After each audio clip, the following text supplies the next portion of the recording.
My best friend, let's call her Rose, and I went camping in the summer of 2015. We drove in separate cars and had separate tents. We set up camp and read scary stories by the campfire. That night I had a strange feeling that something bad was going to happen. I eventually did manage to go to sleep though. The morning after, I woke up before her, so I didn't want to wake her up for breakfast. I assumed that she had a bad sleep like me, so I didn't think much of it. However, it got to midday and I started to get suspicious. She never slept in. She loved the mornings. Her usual routine was to get up at 6 a.m., so this frightened me a lot, so I decided to check her tent. I called for her, Rose, but she didn't respond. Rose, wake up. Yet still no response. I knew something was wrong, so I opened her tent to discover she wasn't there. In a panic, I called 999-911. The police started an investigation, but she was never found. I spent the first year grieving the loss, but I really just had a gut feeling that she was still out there. My boyfriend at the time would tell me I was crazy and I should just get over her. I dumped him in the spring of 2016.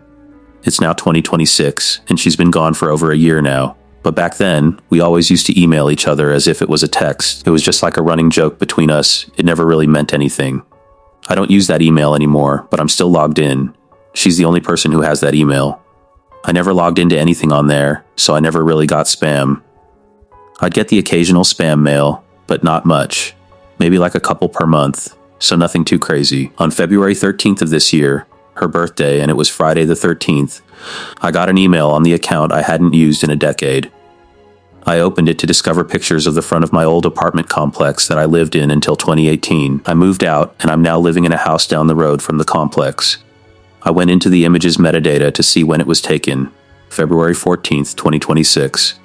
I was stunned by this as it was taken tomorrow. I looked at the time it was taken and saw it said 6 a.m. Obviously, it could just be a coincidence, but that is the time Rose would always get up. So at 5:55, I drove down the road to the complex and parked in front of it. Not in an obvious place, but close enough to see the front. And at exactly 6 a.m., a man wearing a mask took a picture of the building and just walked away. This sent shivers down my spine.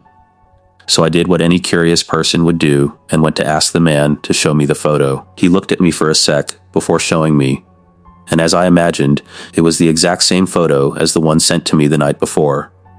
I showed him the picture sent to me and showed him the metadata. Because I saved it, it shows the date/time I saved the image, while also showing what time it was actually taken. He froze as if he had seen a ghost.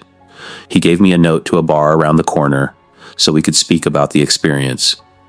He told me to be there that same night. However, when I got home, I received another email on the account that read, "Do not leave the house tonight," with a photo of a wanted poster of a man in a face mask. So I did not leave the house. I suspected it was either my friend giving me a sign from heaven, or my friend was still out there and knew about the situation. I decided to go for the more unlikely scenario, that being that she was still out there, of course. So the night came around, and I got another email. This time the email was sent directly from my friend's account. Previously, it was sent from another account. It was an audio file named help.mp3. When I listened, I was shocked to my core. It was my friend's voice, she was, telling me an address. It was quite hard to hear, as it was very distorted, but I managed to write down the address after a few times replaying it. I called my other friends who had been friends with me and Rose for longer than I can remember. They came over as we discussed a plan. We put on the news for background noise. The report was in my area and said that a wanted criminal had been found at the bar I was asked to go to. Nothing else was said, not even the person's name or picture. However, it asked us to scan the CR code for more info. So we did, and I was shocked to see the guy I saw outside the apartment complex with his wanted poster, which directly matched the image I was sent. We looked at the QR code, then back at the help.mp3 address. It wasn't a house. It was a location in the woods where we camped in 2015. We drove there, police in tow, and found a hidden bunker beneath the floor of an abandoned gas station. Inside was a computer rig, still running, and a stack of old hard drives. The man in the mask? He was a serial kidnapper who had been stalking me for years, using Rose's old account to lure me out. But the do not leave email hadn't come from him. It had been sent by an automated script Rose had written years ago, a dead man's switch designed to alert me if her account was ever accessed by a stranger. Rose was gone, but her ghost in the machine had just saved my life from the man who took hers.